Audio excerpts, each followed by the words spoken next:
안녕하세요. 염창환입니다. 이번 시간에는 비타민 D에 대해서 설명해 드리겠습니다. 비타민 D의 이제 역사부터 시작해갖고 어떤 질병에 치료하고 어떻게 이제 사용되느냐에 대한 내용인데요. 비타민 D 하면은 모든 사람들이 모르는 사람이 없을 겁니다. 그만큼 뭐 영양제 중에서는 비타민 C와 더불어 쌍벽을 이루는 것 중에 하나죠. 비타민 D는 그 2세기경 그리스 로마 시대 유명한 의사인 이제 솔레누스가 처음으로 이제 구루병을 이제 처음으로 의심하면서 이제 세상에 나오기 시작했고요. 그는 로마에 사는 영화에서 구루병을 의심할 수 있는 뼈 이제 변형들을 관찰했다고 합니다. 그리고 1645년에 다니엘 위슬리가 이제 구루병을 최초로 이제 질병으로 보고했는데, 구루병이라는 건 뭐냐? 그 애들에서 비타민 D 결핍으로 생기는 이제 질병인 거예요. 근데 이제 다니엘 위슬리가 처음 보고는 했지만 실제적으로 1650년 프란시스 글리슨이라는 그 의사의 영국 의사에 의해서 발표된 구루병 논문에 의해서 오히려 위슬리가 발표한 자료는 묻혔다고 합니다. 왜? 이 글리슨의 자료가 워낙 좋았어요. 그러니까 임상 경험과 부검 결과를 가지고 구루병을 좀 더 체계적으로 설명했기 때문에 그런 결과가 나왔다고 합니다. 1822년 이제 스니아데키 폴란드 의사인데요. 이 의사는 이제 도시 아이가 시골 아이보다 이제 구루병에 잘 걸리는 것을 보고 햇빛 노출이 어떤 구루병의 원인이 아닐까 하는 것을 의심하기 시작했습니다. 1890년도에 팜 박사는 이제 위도가 높을수록 구루병 발생이 증가함을 알아냈고요. 그는 이제 구루병의 예방과 치료에 햇빛의 이점을 이제 처음으로 인정하고 구루병 예방과 치료의 수단으로서 일광욕을 이제 제시했습니다. 실제 유럽에서는 이 일광욕, 병원들 중에 좋은 병원들이 이 햇빛 노출이 잘 되는 병원들이 이제 좋은 그 병원으로 이제 추천받고 있고요. 실제 그런 병원들이 그 많은 사람들이 가서 휴양지처럼 치료받고 이제 좋아진다고 합니다. 우리가 보통 병원에서 치료하면은 급성기 때는 병원에서 치료하지만은 실제 나머지 이제 관리는 요양병원이에요. 그럼 그 요양병원이 이런 외국 같은 경우는 햇빛이 잘 드는 그런 데 많이 위치하고 있습니다. 그리고 재밌는 것 중에 하나는 이제 대구 관유라는 얘기가 나오는데, 이거는 북유럽 이제 해안가에 있는 사람들이 전통적으로 옛날부터 사용했던 약과 같은 겁니다. 1824년도에 이제 그 셔터 박사는 구루병 예방을 하기 위해서 대구 관유를 처음으로 사용했고요. 독일과 프랑스 의사들도 역시 구루병 예방을 위해서 대구 관유를 사용했습니다. 1922년도에 이제 맥콜럼은 이제 대구 관유에 열을 처리하니까 이제 비타민 A 효과가 사라진 반면 항구루병 기능을 가진 게 남아 있어서 여기에 이제 항구루병 인자가 있구나 하면서 그거를 비타민 D라고 처음으로 명명했다고 합니다. 그리고 1919년 이제 커터 헐드신스키 박사는 수은 증기 램프로부터 나온 빛을 이용하여 구루병 아이를 치료했다고 되어 있고요. 그리고 1920에서 30년도에 이제 헬스 박사는 소아 환자에게 구루병 발생의 계절에 따라 차이가 있음을 이제 인식했고, 햇빛 부족이 이제 구루병의 이제 원인이 아닐까 하는 것을 제시했습니다. 그리고 스틴버그나 블랙 박사 역시도 항구루병 성질이 남아있는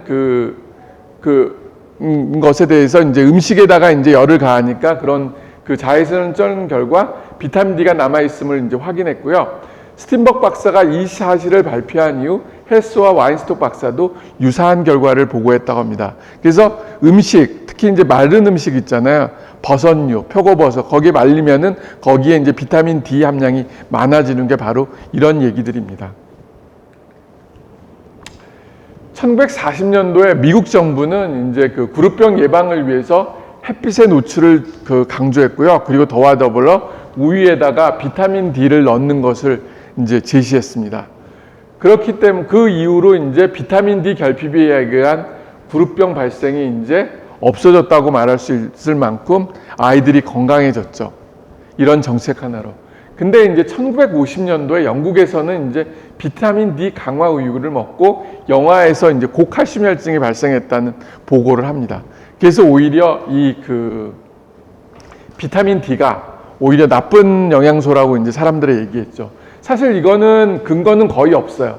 근데 한번 언론에서 이렇게 딱 휘집어 버리니까 모든 우유에서 비타민 D가 없는 게 오히려 애 건강을 위해서 좋다는 거 이제 판단하기 시작했죠. 그 후에 이제 유럽에서는 비타민 D 강화유를 금지했고 1980년대 이후로는 햇빛이 피부암을 발생시킨다는 얘기를 제시하고 자외선 차단제를 꼭 발라야 된다. 이런 얘기를 많이 합니다. 그리고 실외 활동보다는 실내 활동을 주게 강조했고 외부에 나갈 때는 이 자외선이나 이런 걸로 인해서 문제가 생길 거라 하면 얘기했죠. 그로 인해서 이제 비타민 D 결핍으로 인한 구루병, 성인들은 이제 골연화증 발생이 늘어나고 골다공증이 이제 본격적으로 시작했죠. 어떻게 보면은 이런 언론사의 근거 없는 하나의 문구로 인해서 결국은 우리의 건강이 질병을 유발시키는 이제 포인트로 바뀌게 되는 계기가 됐다고 합니다. 실제 이 역사적인 일이 1940년, 1950년도 이후로 거의 이제 2008년도까지니까 청시 보니까 한 60년 정도 지날 때까지는 비타민 D의 중요성이 이제 묻혀버렸다고 할 수 있습니다. 근데 그거를 역전시킨 분이 누구냐? 바로 마이클 홀릭 교수입니다. 2008년도에 미국 NEJM, 그러니까 우리나라 굉장히 유명한 세계적인 학술 뉴 잉글랜드 저널 오브 메디슨에 마이클 홀릭 교수가 한 편의 논문을 썼습니다. 그 논편은 뭐냐? 비타민 D 결핍에 대한 논문이고 전 세계 사람들이 비타민 D 결핍으로 인해서 많은 질병에 이제 걸린다는 내용입니다. 그 논문 한 편으로 인해서 역사가 또 바뀌기 시작해요. 그 전까지는 비타민 D를 먹지 말라고 했지만 그 논문이 나온 후로는 비타민 D를 적극적으로 먹어야 되고 혈액 검사를 통해서 부족한 사람들은 그거를 보충하지 않으면은 암을 포함한 다양한 질병에 걸린다고 얘기를 했습니다. 지금 코로나 시대잖아요. 코로나 시대에서도 유일하게 인정하는 영양제가 뭐냐? 바로 비타민 D입니다. 그래서 코로나를 예방하는 데 적극적으로 도움이 되는 게 바로 비타민 D였고 그거를 발표했던 게 이 마이클 홀릭 교수고요. 저도 이제 2009년도에 라이너스 폴링상 이제 그 수상할 때 이분을 처음 만났고 이분의 강연을 들었습니다. 이분은 비타민 D로 인생 평생을 이제 바쳤던 분으로 비타민 D의 활성령을 분리한 최초의 과학자이고 지난 30년 동안 이때 지금은 한 4, 50년 됐죠. 비타민 D에 매달렸던 분입니다. 그리고 북위 35도 이상 지역에서는 겨울철 햇빛에 노출돼도 비타민 D의 생성을 못하기 때문에 이런 경우는 비타민 D를 꼭 섭취하라고 얘기해 줬습니다. 2007년도 타임지가 선정한 10대 과학자 중에 하나였고요. 한 분이시고 그리고 비타민 D 결핍이 암을 포함한 다양한 질병이 걸린다는 걸 기전을 밝혔고 2009년 라이너스 폴링상을 수상했던 분이에요. 이분의 꿈은 뭐냐?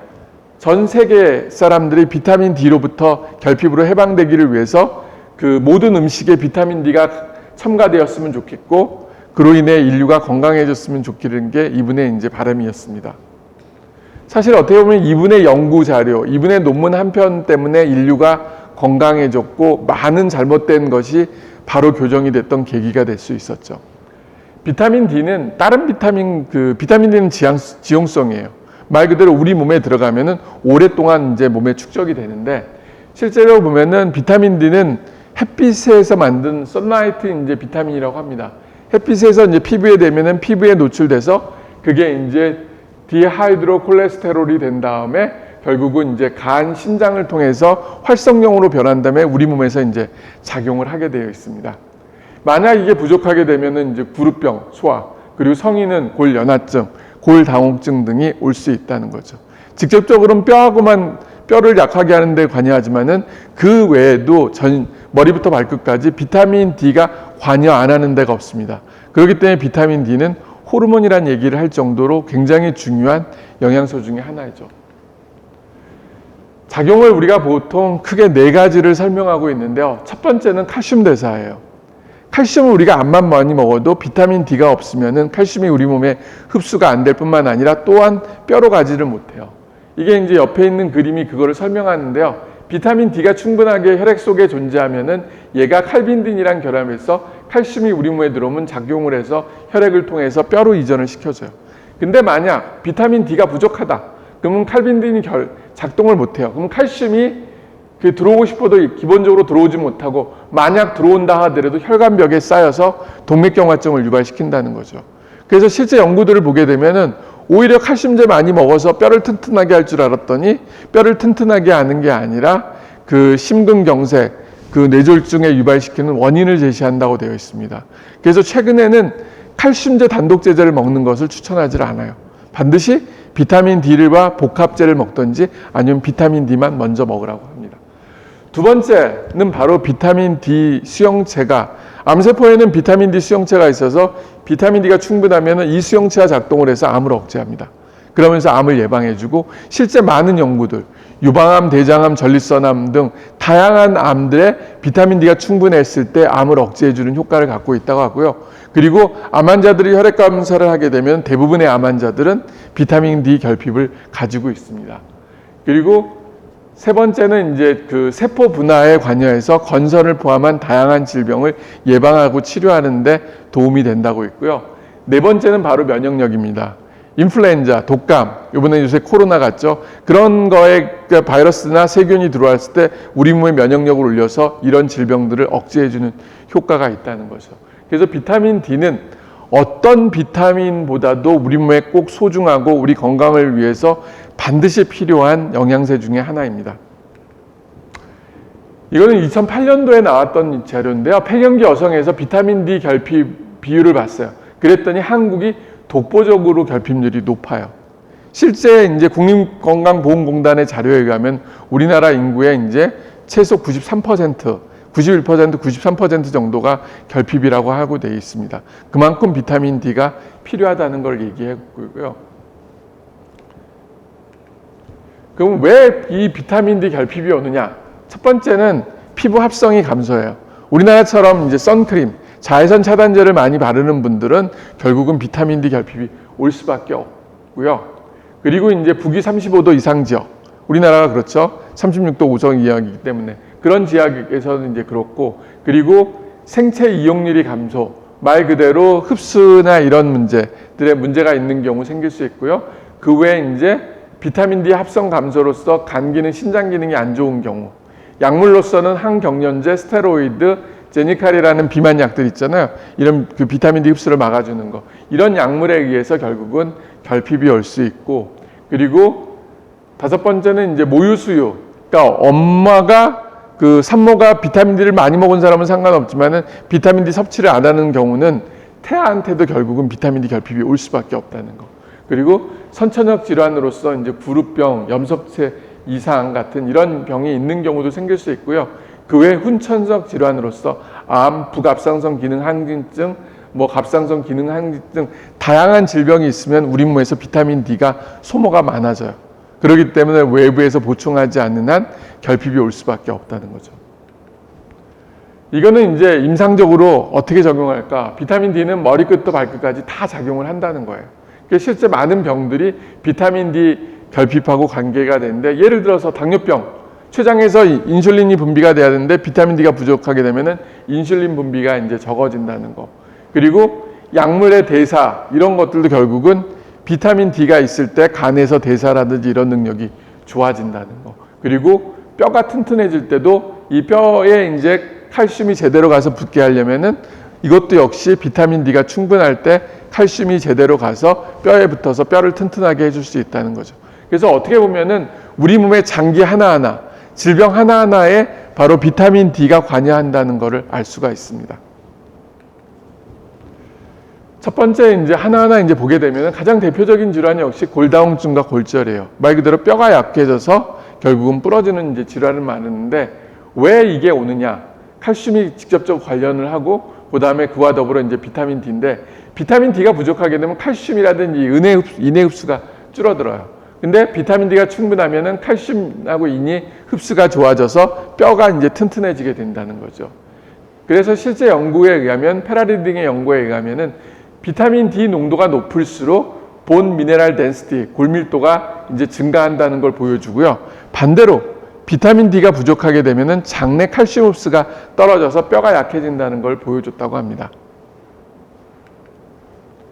이게 이제 혈중 농도가 우리가 30 나노그램 퍼 밀리리터 이상일 때 우리가 비타민 D가 충분하다고 하는데, 이게 충분하게 되면은 근육이 강화해요.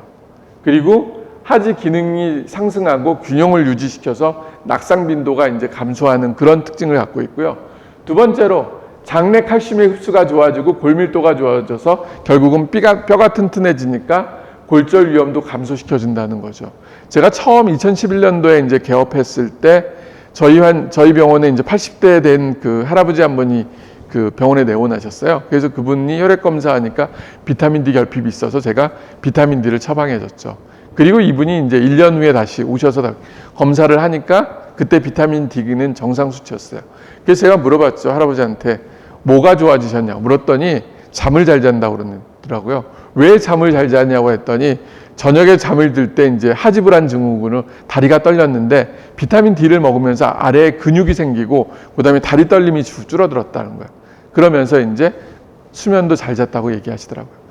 우리 몸은 어떻게 보면은 수면이라는 큰 문제가 있지만은 그 문제를 유발시키는 건 굉장히 많아요. 어떤 분은 뭐 스트레스 때문에 생길 수 있고 어떤 분은 피로 때문에 생길 수 있고 뭐 다양한데 이 할아버지 같은 경우는 근육에 힘이 없어서 하지불안 증후군으로 생겼는데 그게 좋아지니까 이제 수면이 좋아진다는 거죠.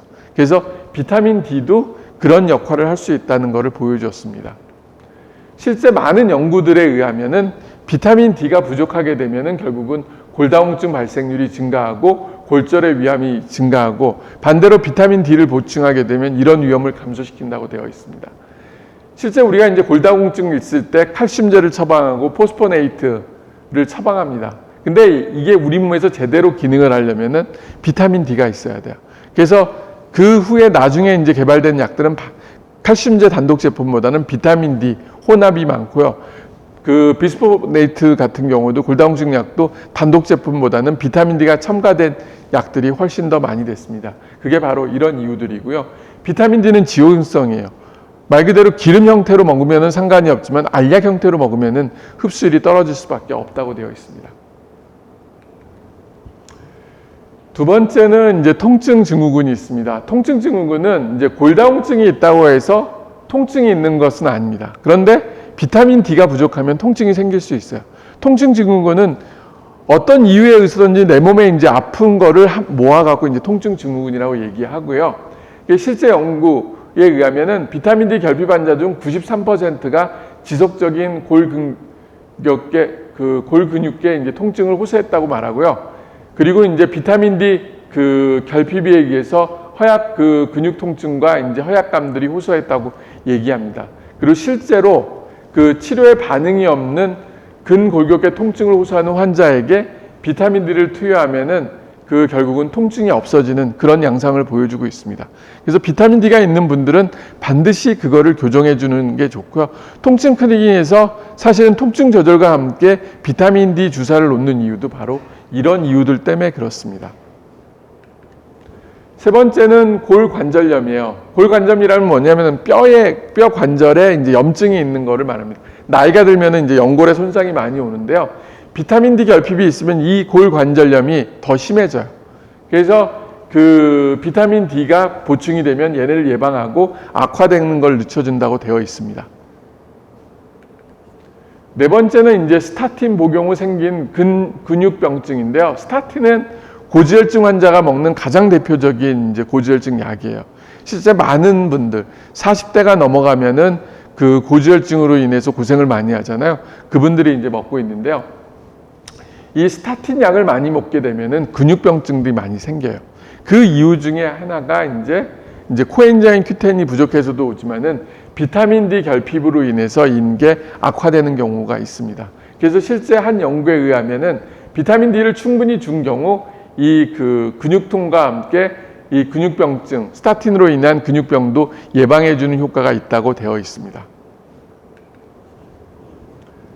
다섯 번째는 암입니다. 유방을 포함한 폐암, 피부암, 대장암, 뼈암, 다양한 암들에는 비타민 D 수용체가 있어요. 그래서 비타민 D가 충분하면 이 수용체와 결합해서 암을 억제하고 전이를 막아주는 효과가 있고, 만약 비타민 D가 부족하게 되면 이 수용체가 작동을 못하기 때문에 암들이 점점 퍼질 수 있다는 거죠.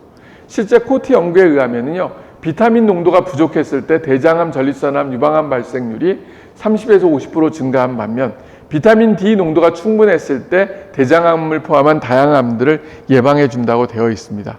즉, 암 환자들이 가장 먹어야 될 영양제 중에 하나를 선택하라고 하면은 비타민 D를 추천하는 이유가 바로 이런 이유들 때문에 그렇습니다.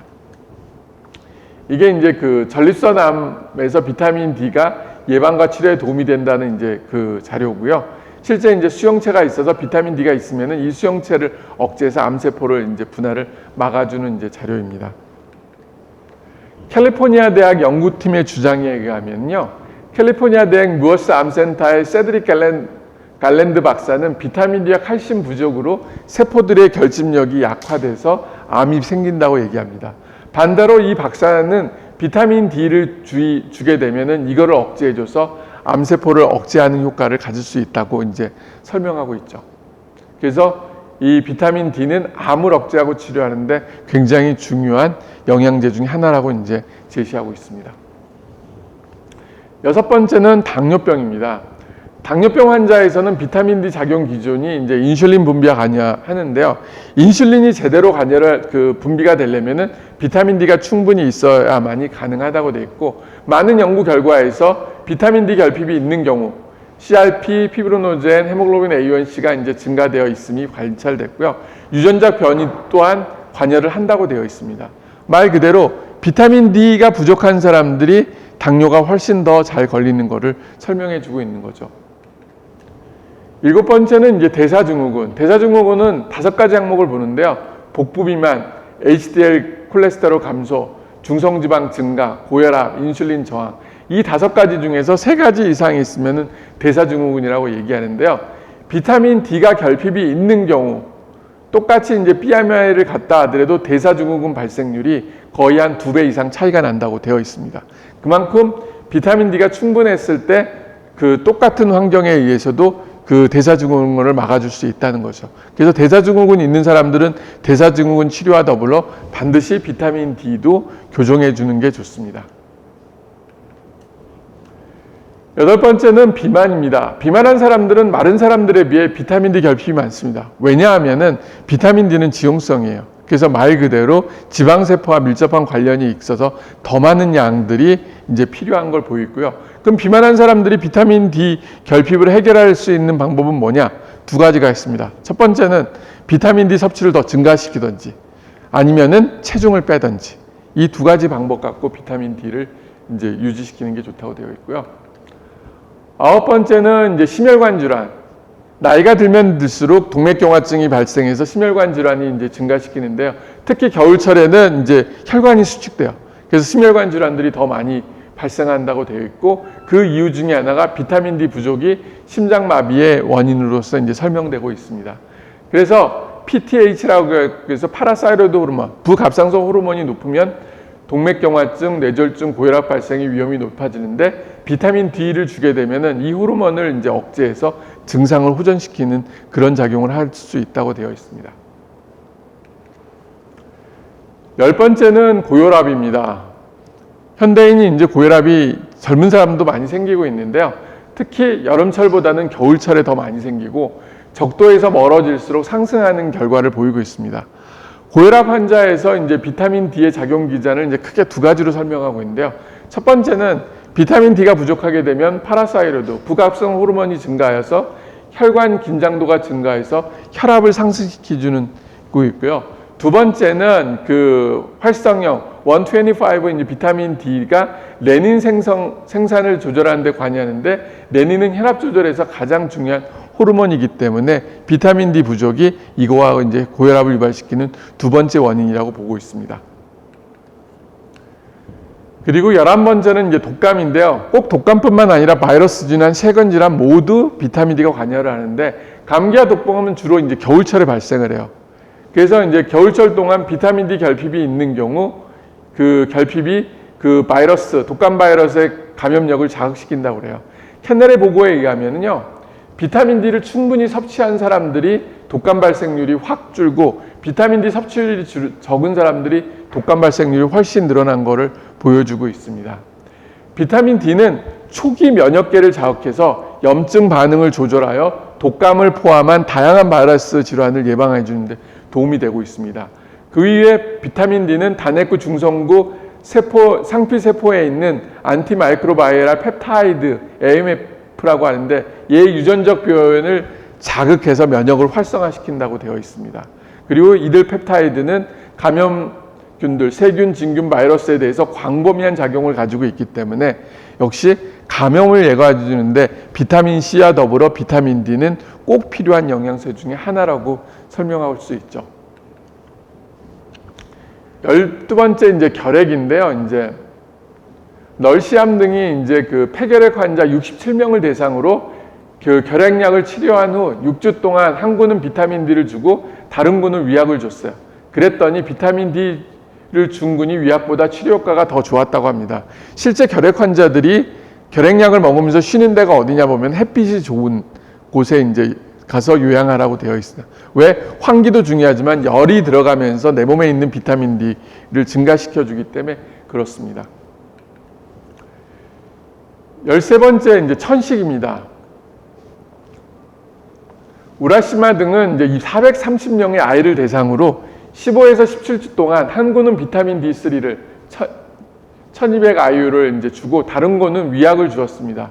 대상자 중 이제 110명은 과거에 천식 진단을 받았고 비타민 D를 복용한 아이에서 위약균에 비해 천식 발작이 83%나 이제 감소했다고 합니다. 즉 비타민 D가 높으면은 천식을 예방해 주는데도 이제 도움이 되고요. 천식은 비타민 D보다는 사실은 이제 비타민 C라든지 퀘르세틴이 더 효과적이라고 말하고 있습니다.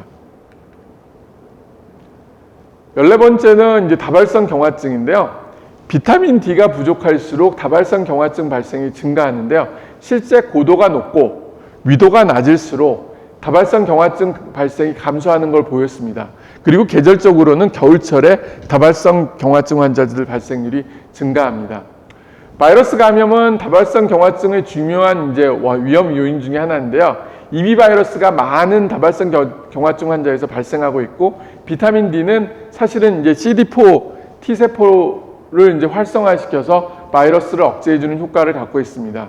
그 외 비타민 D와 이제 칼슘제가 이제 SLE, 염증성 장질환 등에 효과적이지만 관절염에서는 칼슘제는 오히려 도움이 안 되고 비타민 D만 이제 도움이 된다는 보고도 있습니다. 골드버그 등이 이제 2년 동안 5,000IU의 비타민 D를 복용시킨 결과 다발성 경화증 재발이 60% 이상 감소시켰다는 결과가 보여졌습니다. 사실 많은 논문에 의하면은 비타민 D가 다발성 경화증에 대해서 이제 효과가 있는 것으로 나왔지만 아직까지는 에비던스가 부족하기 때문에 이제 적극적으로 추천은 하지는 않습니다. 단 이런 환자분들이 혈액 검사를 통해서 비타민 D가 부족하다고 하면은 비타민 D는 무조건 복용하는 게 좋습니다. 15번째는 이제 계절성 이제 우울증인데요. 가을과 겨울에 우울 증상과 무기력증이 나타나고 그리고 이제 악화되었다가도요. 봄과 여름이 되면 이제 좋아진다고 합니다. 말 그대로 비타민 D가 풍부해지면은 기분이 좋아진다는 거죠. 왜 그럼 겨울철이 그러냐? 햇빛이 약화되고 햇빛 노출로 통해서 비타민 D가 떨어지기 때문에 더 그렇습니다. 한 연구에 의하면은 이 계절성 우울증을 가진 44명의 환자에게 비타민 D를 주니까 5일 만에 그 증상이 좋아졌더라 하는 연구 자료도 있습니다. 16번째는 이제 염증성 장질환인데요. 염증성 장질환 환자에게 비타민 D 결핍이 흔하게 이제 보이고 있습니다. 실제 이제 장에서 이 비타민 D 흡수가 감소하기 때문에 이제 생기는데요. 이들 환자들은 이제 그 골연화증이라든지 골다공증 발생률이 더 증가한다고 되어 있습니다. 17번째는 이제 경련인데요. 경련은 이제 경련제가 이제 비타민 D 흡수를 막아줘요. 그래서 이제 비타민 D 결핍이 잘 오고 비타민 D가 부족하면 또 하나 이제 경련이 더 발생한다고 합니다. 어떻게 보면 굉장히 안 좋은 사이클이에요. 그래서 항경련제를 먹는 사람들은 시간 간격을 두고 비타민 D를 꼭 보충시켜 주는 게 좋습니다. 18번째는 이제 항암 치료인데요. 항암제 치료로 인해서 병원 생활이 길어지니까 햇빛 노출을 잘 안 해요. 그래서 기본적으로 이분들은 이제 비타민 D 결핍이 오고요. 특히 방사선 치료를 하게 되면 더더욱 이제 노출을 꺼려 한다고 됩니다. 그래서 많은 연구 결과에서 이 암 치료 동안은 비타민 D 결핍이 오기 때문에 이분들 같은 경우는 주사를 맞는 게 좋다고 되어 있고요. 매일같이 복용하기가 힘들기 때문에 또한 이제 스테로이드를 쓰는 경우 특히 뇌종양 환자들 어떤 일부 항암제는 또 스테로이드를 같이 병행하는 경우들이 있거든요. 이 경우도 비타민 D 결핍을 유발시킬 수가 있어요. 그로 인해서 이 암 치료 받는 사람들이 뼈가 약해지고 골절이라든지 골연화증이 발생률이 증가하는 이유가 바로 이런 이유들 때문에 그렇습니다. 다음은 진단인데요. 다른 비타민과 다르게 비타민 D는 진단이 굉장히 간단해요. 병원에 가서 이제 폐를 뽑으면 이제 알 수 있는데, 그래서 25H 이제 비타민 D를 측정하면은 나오고요. 보통 이제 3월 때가 가장 낮아요. 왜? 겨울철을 통과하기 때문에 햇빛으로 비타민 D 생성이 안 되기 때문에. 그리고 9월 때가 가장 높습니다. 왜? 7, 8월이라는 햇빛 노출이 굉장히 셀 때 노출이 되기 때문에 실제 결과가 높고요. 그리고 비타민 D는 이제 보통 이제 비타민 D의 작용 시간이 이제 한 3개월 정도 가기 때문에 우리가 이제 3개월마다 한번 치료를 하는 게 좋고, 정상 수치는 30 나노그램 퍼 데시리터 이상 유지하는 게 가장 좋습니다. 이거는 옛날에 저희 병원에서 이제 외래 환자하고 입원 환자를 대상으로 비타민 D를 측정했는데요. 실제 이제 많은 사람들이 비타민 D 외래 환자 같은 경우는 91.3%가 이제 나왔고요. 입원 환자는 이제 99.3%가 결핍으로 나왔습니다. 그만큼 이제 비타민 D 결핍이 높다는 것을 설명해 주고 있습니다. 질환별로 보게 되면은 비타민 D는 이제 그 질환마다 결국은 이제 치료 용량들이 각각 달라요. 그래서 다른 비타민과 다르게 비타민 D는 어떻게 보면은 치료적인 개념이 굉장히 강하다고 말할 수 있고요. 정상은 보통 이제 30 이상일 때를 보통 정상이라고 하고, 결핍은 이제 10에서 20, 그리고 이제 심각한 결핍은 10 미만일 때를 보통 말하고 합니다. 골다공증이 있는 경우 30 나노그램 이상, 암인 경우는 50에서 70까지 유지하는 게 좋고요. 당뇨, 뭐 재발성 감염이라든지 이런 경우도 보통 50에서 70을 유지하는 게 좋습니다. 그리고 100이 넘어가면은 이제 과용량이고, 150이 넘어가면은 보통 이제 독성을 유발시킨다고 그래요. 그런 경우는 이제 비타민 D를 끊는 게 좋습니다. 비타민 D는 이제 크게 이제 두 종류가 있어요. 경구제가 있고 주사제가 있고, 경구는 매일같이 먹는 거고요. 주사제는 3개월에 한 번씩 이제 먹는다고 되어 있습니다. 일반적으로 우리나라 사람 경우는 비타민 D 결핍이 있기 때문에 그 2000IU를 일반적으로 추천하고요. 그리고 이제 만약 5000IU라든지 10,000IU를 먹는 사람들은 반드시 검사를 하고 나서 드시는 게 좋습니다. 특히 10,000IU 이상 같은 경우는 혈중 농도를 배 이상 올리기 때문에 그 나중에 그 독성이라든지 과복용의 위험이 있기 때문에 최대한 먹더라도 5,000IU 이하로 복용하는 게 좋습니다. 그리고 성인 같은 경우는 이제 20만 단위를 3개월에 한 번씩 이제 맞는 거를 추천해주고 있습니다. 비타민 D의 독성은 뭐냐? 바로 고칼슘 혈증이에요. 비타민 D가 많으면 칼슘이 많이 들어오는데, 얘가 뼈로 가다 남는 게 이제 혈색 속에 돌아다니면서 이제 그 우리 몸의 석회화를 유발시키는데, 일반적으로 비타민 D가 150 나노그램 퍼 데시리터 이상 높을 때 고칼슘 혈증으로 인해서 내부 장기, 특히 신장, 간, 심장에 이제 석회화가 유발시켜서 그 장기를 이제 단단하게 굳게 만들어줍니다. 그래서 만약 고칼슘 혈증이 발생했다, 그러면 이제 바로 끊으시면 돼요. 그리고 그 햇빛 노출도 피하고, 그걸 이제 보통 짧게는 일주일, 길게는 한 달 정도 해버리면 대부분 정상으로 돌아옵니다. 그래서 한 달 후에 혈액 검사를 하고 괜찮으면 그때 비타민 D를 복용하거나, 그때도 높으면은 또한 두세 달 더 끊고 나서 비타민 D 복용을 하는 걸 추천합니다. 고칼슘 혈증이 생기게 되면은 장기를 이제 석회화해서 굳게 하는 것도 있지만은 그 외 의욕상실, 구역구토, 갈증, 과다배뇨, 심한 가려움증, 근육 약화, 관절염 등, 그리고 결국은 진압력 장애라든지 혼수, 사망에 이르게 하게 됩니다. 검사상으로는 소변의 칼슘 수치가 오르고요. 그 다음에 혈중의 칼슘 농도가 이제 증가하고, 이 칼슘 수치가 너무 높아져 버리면은 생명에 위험을 줄 수 있기 때문에 조심해야 된다고 되어 있습니다. 금기증, 어떤 사람들한테 이제 비타민 D를 먹으면 안 되냐? 절대 금기는 두 가지가 있는데, 첫 번째는 독성이 나타난 경우, 두 번째는 비타민 D에 대한 알러지가 있는 경우는 무조건 피해야 되고요.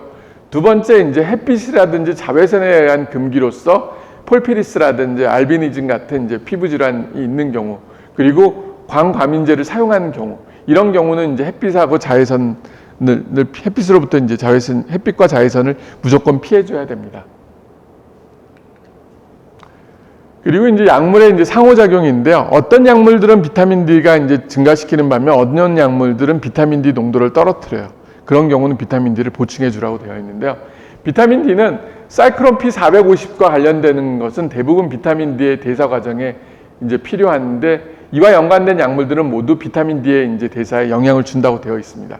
그래서 예를 들어서 이제 항경련제, 얘는 비타민 D 결핍을 유발시켜요. 그래서 골다공증, 골연화증을 유발시키기 때문에 비타민 D를 보충해 줘야 되고요. 결핵약도 똑같습니다. 비타민 D 대사를 방해하기 때문에 비타민 D 결핍을 유발시키고, 아로마타제 억제제도 역시 비타민 D가 이제 아로마타 억제로 인한 글 공격계 증상을 이제 감소시키는 효과를 가지고 있어서 도움이 되고요. 콜레스테라민, 이건 역시 지용성, 비타민 D가 지용성이잖아요. 장내 흡수를 이제 감소시키는 효과를 갖고 있고, 스테로이드는 혈중 비타민 D의 활성력을 감소시키고, 비타민 D와 칼슘은 스테로이드로 인한 골 소실을 예방해 준다고 되어 있어요. 그래서 이런 약물들을 이제 보충했을 때는 결국은 비타민 D를 외부에서 줘야 됩니다. 그리고 마지막으로 스타틴도 역시 비타민 D가 근육통을 유발시키는데, 스타틴이 근육통을 유발시키는데, 비타민 D가 이 코엔자임 Q10과 더불어 근육통을 완화시키는 데 도움을 줄 수가 있다고 합니다. 그래서 내가 어떤 약을 먹고 있느냐에 따라서 비타민 D를 더 적극적으로 보충해 줘야 되는 걸 알 수 있는데요. 실제 우리나라 국민들은 비타민 D 결핍이 워낙 세기 때문에 모든 분들이 비타민 D를 먹는 것을 추천하고 있습니다. 네, 오늘 시간은 이제 비타민 D에 대해서 역사부터, 그리고 얘가 우리 몸에서 어떻게 작용하고 어떤 질환에 어떻게 치료하고, 그리고 진단하고, 그리고 약물의 부작용이라든지 금기증, 그리고 어떤 약물의 상호작용까지 전반적인 것에 대해서 이제 설명드렸습니다. 지금까지 시청해 주셔서 감사합니다.